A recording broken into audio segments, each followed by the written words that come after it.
Today I'll be making a blueberry cheesecake gelato.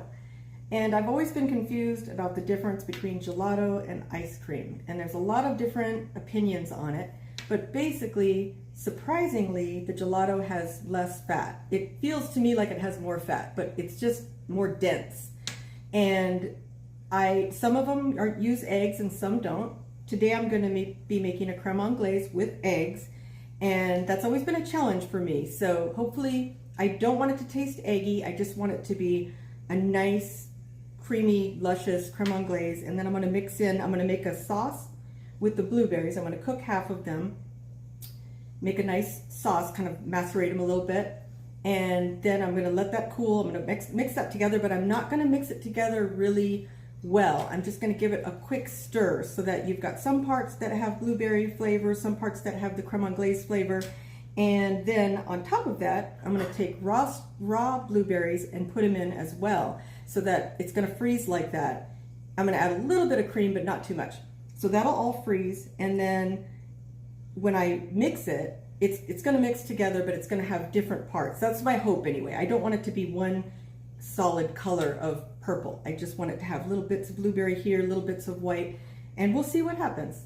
So I'm going to start by taking 4 egg yolks, and I'm going to use this because I'm lazy, but I'm going to put this into a bowl, and I'm going to cream it up, and then I'm going to add my sugar, but instead of sugar, I'm going to add monk fruit because I'm trying to keep the calories a little bit less than normal. So I'm going to take this is about 3/4 of a cup. I'm going to take about half of this and mix it with the eggs. But first I'm going to start mixing it with the mixer, and then I'm going to add that, and then I'll show you what it looks like after I do that.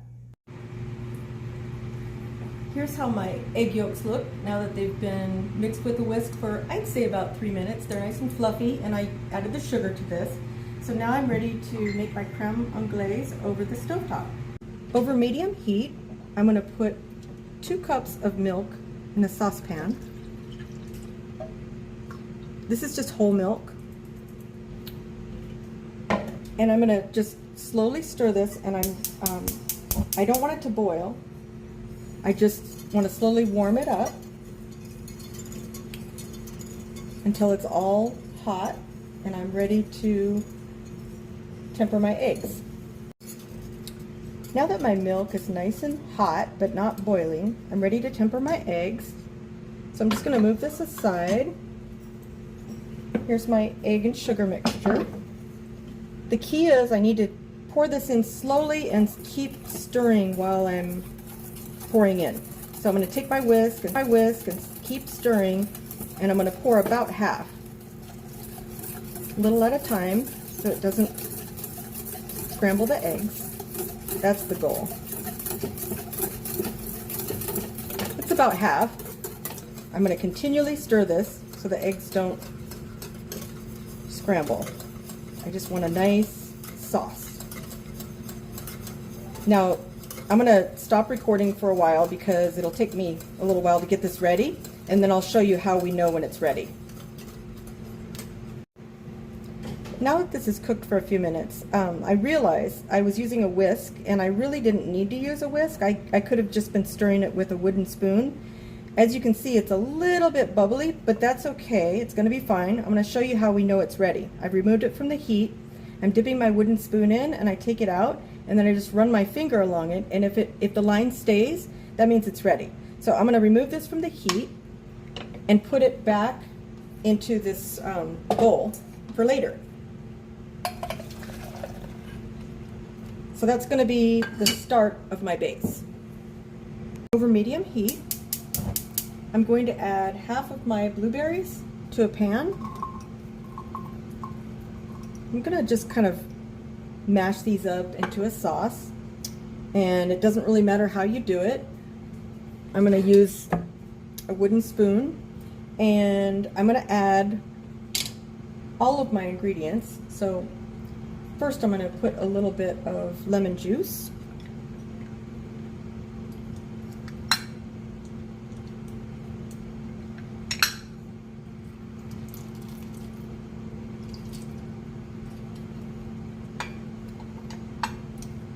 I'm going to add the juice of 1 lemon.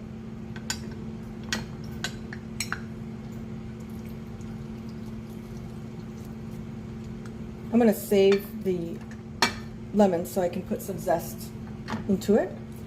And I'm going to put a couple pieces of lavender because I think lavender goes really well with blueberries. You don't have to do that, but it's just something I like to do. If you happen to see any stems in the blueberries, I like to take those out just because they don't taste good. They're kind of bitter. See, there's a little piece of stem here. I'll get that out. But other than that, you just let this cook down, and then once it starts softening, you'll mash it a little bit, and then at that point, you'll add your sugar, and you're gonna add sugar to taste. These blueberries are pretty sweet and delicious, so I'm not gonna add too much sugar. I do want there to be a balance between some of the blueberries are going to be raw and some of them are going to be cooked like this. So the ones that are cooked are going to have some sugar in them. So there'll be all kinds of different flavors going on in the ice cream. So I'll just cook this down for a bit. As you can see, the blueberries are breaking down nicely into a really pretty sauce.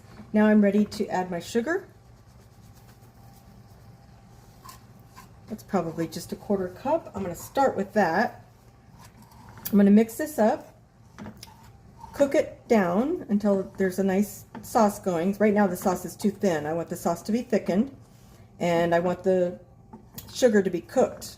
This monk fruit sweetener just seems to do better when it's cooked. So I'm going to cook it down and then taste, and I'll add more sugar if it needs it. After tasting this, it needed a little bit more sugar, and when I say sugar, I mean the monk fruit sweetener. So I added maybe a 1/4 cup more. When recipes call for sugar, it seems like I always need to add more. Of course, it's a subjective thing, so you can add as much as you like, but it seems to me my ice creams taste better just adding a little bit more sugar. You can see the sauce is ready because when I run my spoon, it holds its shape. So now I'm ready to remove it from the heat, and I'm ready to make my ice cream now. Now I have all my ingredients ready to make my base. So I have my crème anglaise, but if I pour all of this into my deluxe creamy pint, I might not have room for all my other goodies. So I'm going to use about half.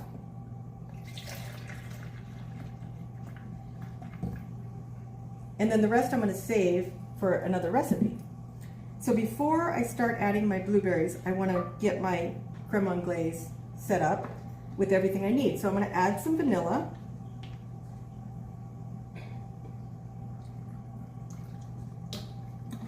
Some vanilla bean paste.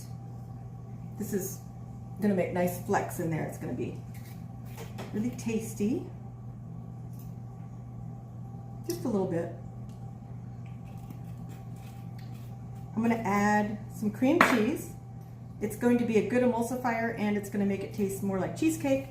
And I cut this in little cubes, and I'm not going to blend this. I'm just going to put it into the crème anglaise so that there's little bits of cream cheese, and it's going to make texture just like it should make texture like a cheesecake, and the flavor won't be completely homogeneous. That's kind of what I'm going for, is different flavors for different parts of the ice cream.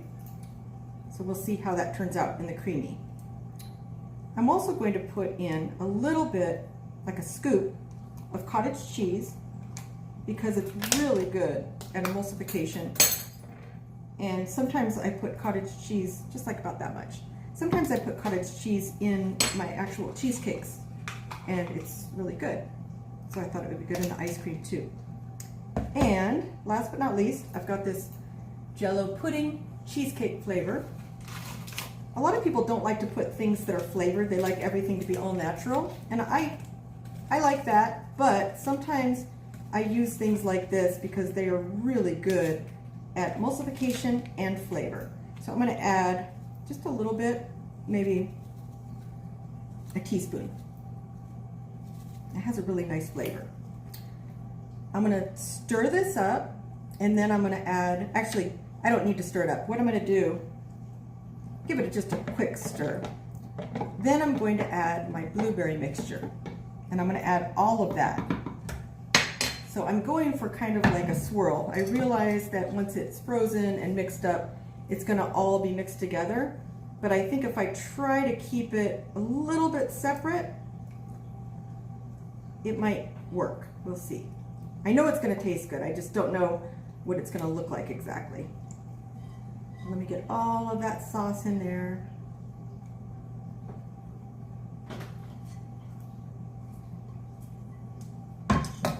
Now, I have a little bit of room, so I have an option. I can add more of my crème anglaise. Oh, I just remembered, I was also going to add fresh blueberries in there, so that'll bring it up higher. I think it's going to be really good. That way we'll have some cooked, some fresh, and hopefully it'll be a little bit separate when it freezes. So I'll grab the blueberries and then I'll freeze this for 24 hours. On my initial taste of this, it felt like something was missing. I definitely thought it needed a little bit more sugar, so I added more of the monk fruit sweetener, and I went and got another lemon and I juiced it and I zested it. And some of the zest, I use this microplane. It does a nice job of doing just little flakes. I wanted to keep this separated and just kind of have it more like a swirl, but that didn't work because every time I went to taste it, I had to mix everything up. And as you can see, it's all mixed up and it's a really pretty color. But what's nice, I'm gonna show you close up. There's still whole blueberries in there, and there's pieces of the cream cheese, and I also added a little bit of yogurt because I thought it needed that sourness. So now I think it tastes really good, so I'm ready to freeze it. This has been freezing for over 24 hours, so now I'm ready to spin it.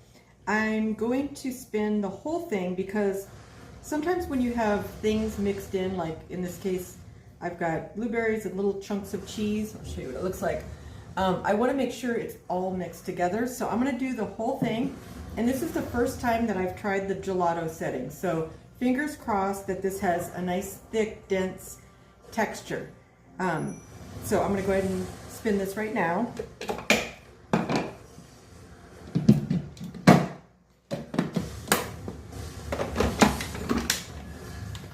On, do full, and turn it to gelato.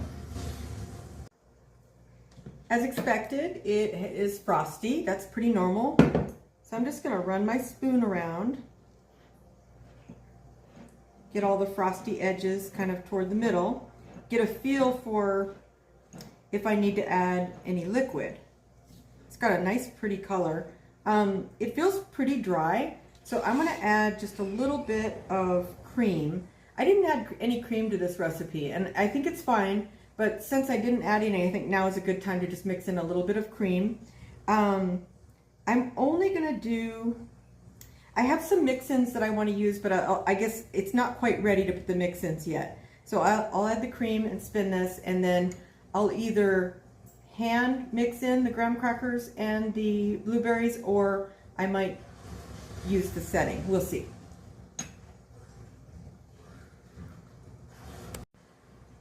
I think this looks pretty good. I did it one time through the respin setting, and now it looks ready. The sides look really good, and the middle looks a little bit crumbly. So what I'm going to do is I'm going to take just a graham cracker. I'm only going to do this to half of it because I don't want it to go throughout the whole thing, because I'm not going to eat the whole pint. So I'm just going to break up the graham cracker slightly. I would say probably 1 graham cracker for half the pint. That's, I mean, it's preference, but we'll see how that goes. And a few blueberries, and then I'm going to do it on, I put a well in the center, and then I added that right there. And then I'm going to do half, the top half, on mix-in. I think this looks perfect. It's a nice pretty color, and it looks pretty creamy. So let's see how it scoops and see if there's any difference between gelato and ice cream. So my first impression is that it feels very, very creamy, but it feels a little soft. So maybe I overspun it a little bit. That's okay. This is what it looks like. It looks beautiful. There's little flecks of graham cracker, and there's little bits of blueberry in there. So now I'm going to taste it. Forgot my spoon. It's melting pretty quickly. So yeah, I think I overspun it just slightly. I think it's really good. It's definitely not dense like gelato, but it tastes very good and the texture is good. It's just more of a soft serve because I spun it too much. I don't know why it didn't get thick like gelato. Honestly, I don't notice much difference on these settings. I've tried a lot of different things and it seems like you just kind of have to play it by ear and feel your way through how much you need to spin stuff. But anyway, I think this was a success.